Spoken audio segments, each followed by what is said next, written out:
Hey playa, there are lots of ways to have a successful conversation with a girl that you like, but there's also things that you might end up saying that can actually turn them off, can make them not want to speak to you at all, can ruin your chances entirely. What are those? Well, I'm going to share those 4 things with you right after this. This is the Josh Beats, you're watching the Josh Beat.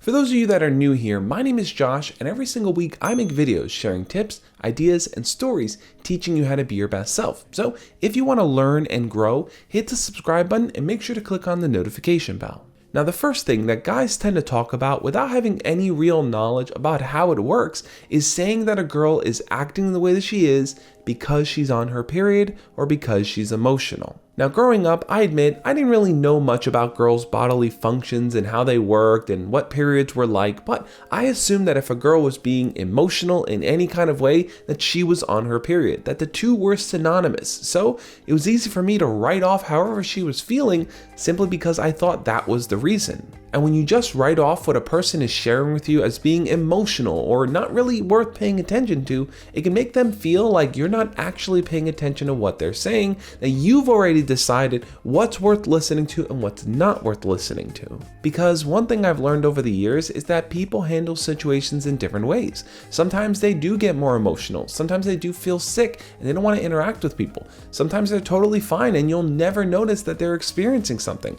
Either way, don't ever ask a girl or say to her, "Are you on your period?" whenever you feel like she's being emotional and sharing something with you. Number 2, I share this because I used to say this to girls all the time too. Whenever a girl told me she had a boyfriend, I would come back with some quick little line like, "Okay, I have a dog," and as if that was gonna make her realize that, yeah, he has a point.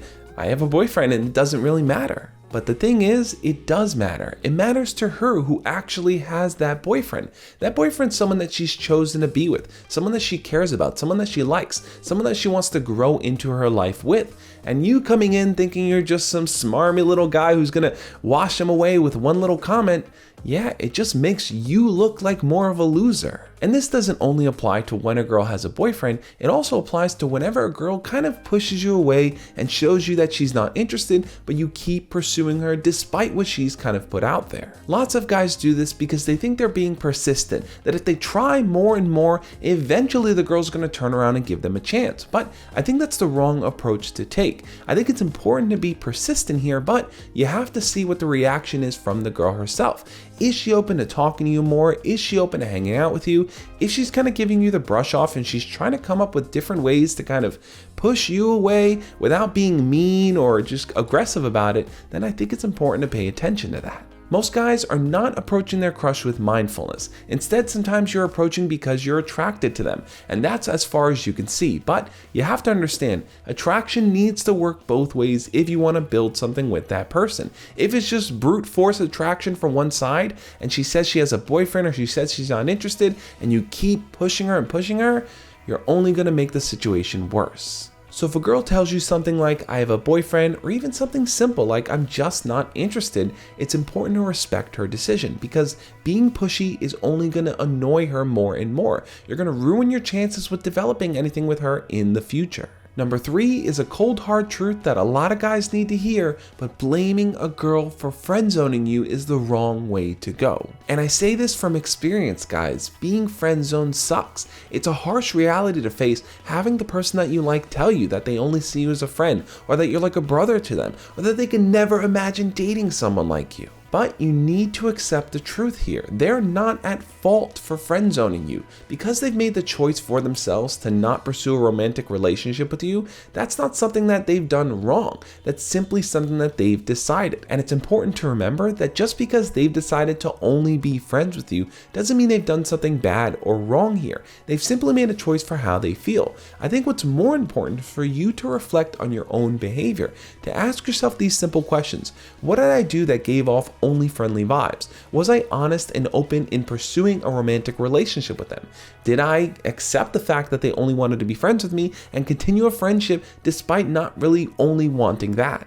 It's easy to blame the girl, to call her names, and to say she never gave you a chance, but you really need to evaluate your own behavior before you start blaming someone else for making a decision. Just like you've made the decision to want to pursue them, to want to date them, to ask them out, or however you went about it, they made the decision to deny you, and that's a reality you have to come to terms with. Instead of focusing so much on their decision, focus more on what you're bringing to the table and how you're starting that interaction.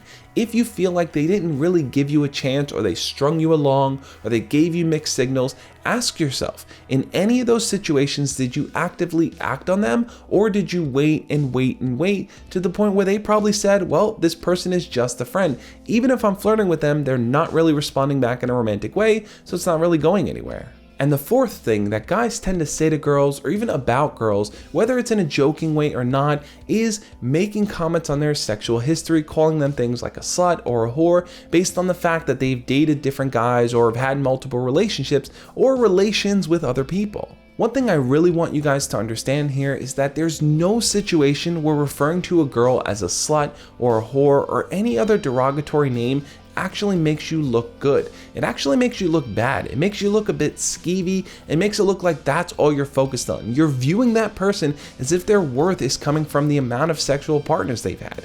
And I think as you get older, you're going to realize that that really doesn't matter. I know when you're young, as you get older, you start to know more and more people that are having intimate relations and just being sexual with each other. But it's important to know that you should never judge someone on their sexual exploration through life. As people decide who they want to be intimate with, it's not your choice or your decision to judge them or define for them what's right and wrong. It's their life and their choice, and that's something we have to come to respect for every individual. And I know sometimes it's easy to fall into the mix of joking around with your friends by calling girls names, spreading rumors about them, saying you did sexual things with them just for street cred with your friends, but it's the wrong road to take. You're going to make girls annoyed with you. They're going to look at you as someone that is actually not a good quality guy, not someone they're going to want to get to know, and definitely not someone they're going to want to explore a potential relationship with. All in all, I think the most important thing here to remember is to be mindful of how you speak. The things that you say, who you say them to, who you say them about. What you say matters and it carries weight. So you can either choose to speak in a way that people can be proud of you, people can look up to you, people can admire you, or you could speak in a way that diminishes other people, that puts them down, that makes fun of them, that blames them, and make yourself the victim in the whole equation without taking any responsibility for what you can change. I want you to be the type of guy that girls are attracted to, that girls want to talk to, that girls want to be around all the time, but you're only going to do that by being mindful of how you speak. I want to give a huge shout out to all my patrons and YouTube channel members. These are the people that help the channel grow. Also, if you want to talk to me one-on-one every single month through video chat privately, check out Patreon. That's the best way to do that. I'll link it up here on the screen. And I've also shared a video here of different insults you should never say. These are words that are actually going to make you look bad. People are not going to want to be around you. People are not going to want to associate with you if you're saying these words. Check out that video, learn how to be more mindful of your language. And on that note, guys, I'll talk to you next time. As always, love and peace.